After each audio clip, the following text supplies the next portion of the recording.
No Jumper, coolest podcast in the world. And today, me and Remo are bringing you a very anticipated, requested interview, an extremely important interview in terms of our understanding of exactly what's been going on in Chicago for the last, 15 years or so. We got Big Mike on the platform. What's going on, man? Longer than that.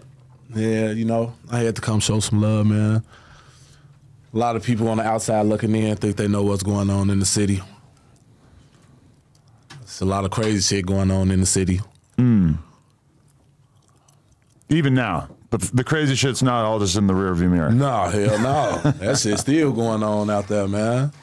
People out there dying. Fed smacking that mother. Everybody's just, it's over with for Chicago. They burn that down. That's how you feel. Like it's not, there's no hope.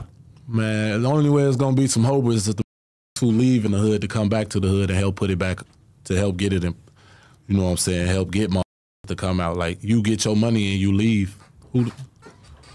What they going to listen to some that's doing the same shit they doing? Right.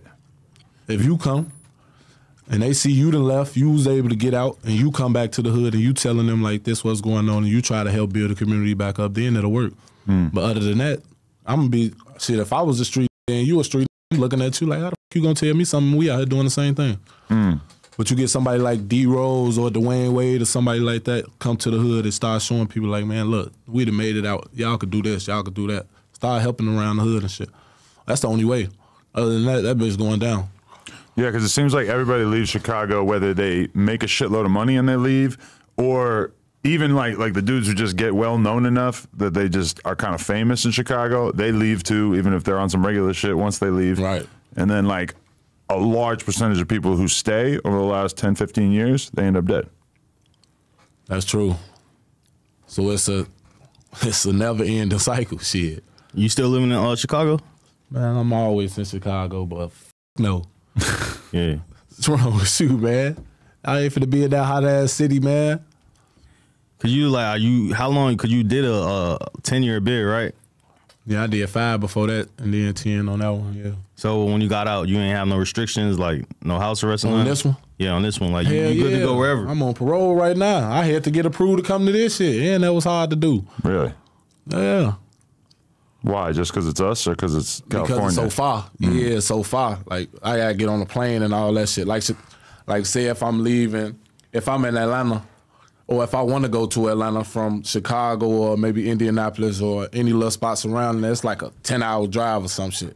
You ain't driving out here from Chicago. People do it. Unless you want to spend them 3 days on the road. I ain't doing no 3 days on the road, man. But we keep having people come to do the interview, and it's pretty obvious that they don't want to be pipeless, per se.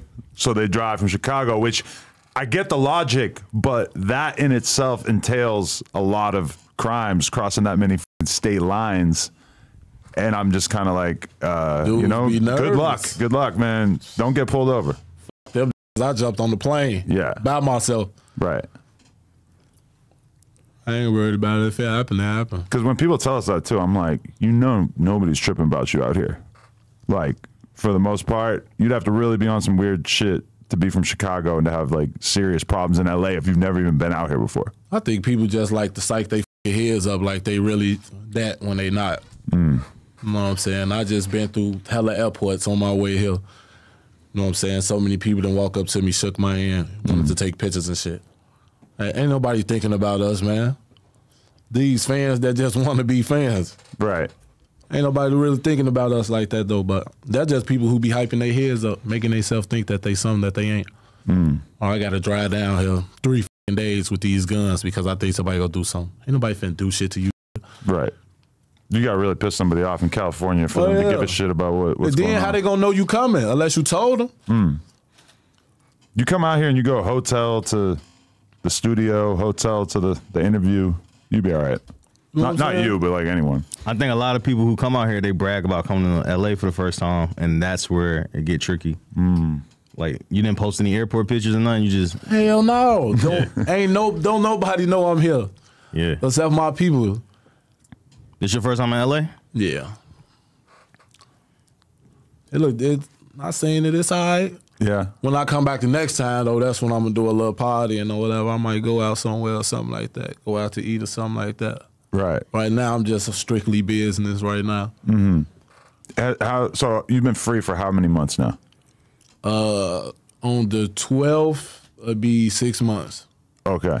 And how is it? Because I feel like it was probably one thing when you got out, and then you start doing media, you're doing podcasts and shit, and then all of a sudden everybody's like really starting to realize you're home, and then it's probably reached a whole different level.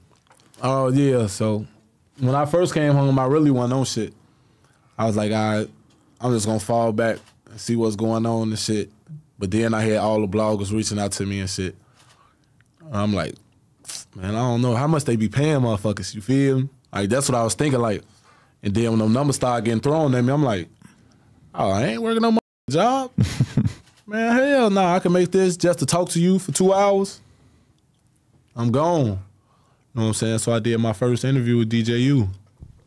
Shit, the second one was with him too, with me and my little brother.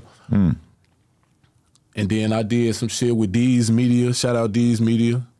It was basically like he on some positive shit though. Like he really ain't going to like the bullshit of the streets. He was going into the positive shit. Steph the Messenger, he was on some positive shit too. All he wanted to do is talk about how to help the youth and let them know like why they don't want to do the shit we was doing and shit. Which do you prefer? Because you seem like your mentality is not really on some positive shit. You seem because the first shit that you said was kind of negative about Chicago and shit. I could do it both. Right. You feel me? Like how I tell the kids, like don't do what we doing. Like do something better.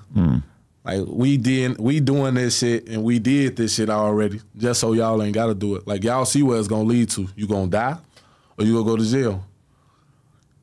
Your mama gonna be crying. She gonna be mad. They gotta bury you. They gotta come up with $10,000 just to stick you in the ground. Financial burden. You feel me? Like, and people don't understand what these women be going through out here when they losing their kids. Shit, we ain't gonna know. We ain't no woman. You know what I'm saying? We ain't have to push that baby out. She pushed that baby out and carried it for 9 months. So, like seeing your son go to jail, seeing your son die, and shit like that hurt women. You feel me? I just be trying to tell the youth, like, is that what you want to keep putting your mama through, then go ahead, shit. But that ain't the right route. You say it hurts women. Is your heart so cold to that shit at this point that when you lose somebody that you care about, that it's almost hard for you to even go through that emotional process? Yeah, it's like it's numb. Like it be kind of numb. Like I have my moments where I bug, but it's like so many people done died. Like when I was locked up, I done lost so many people. You know what I'm saying? My little brother died right before I came home in Chicago.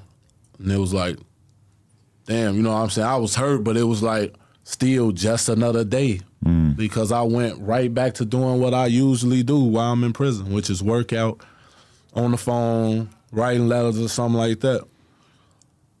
It's like man, that shit turn you, bro. You get used to it. Yeah, because when you're home, you at least get to, use this as an opportunity to be around his family or your family, and an opportunity to, you go to the funeral, you have the ceremony that symbolizes the end of this person's life. When you're locked up, you don't get to do any of that. It's just literally all you can do is think about it. And it'll drive you crazy when you're in prison because, you know what I'm saying, you keep using your brain. It force you to, like, be mad. And then you might not did nothing to me, but I'm just so mad about what happened to my people that you probably done just said some funny shit and I didn't find it funny. And then now we fighting. You know what I'm saying? I ain't got no way to let it out. I'm in prison. You know what I'm saying? Like, really ain't got access to the phone like that. So that's the best way people let it out in prison. Like, man, I'm finna beat his ass. And then when you sit and say it, you like, damn, he ain't even do shit to me.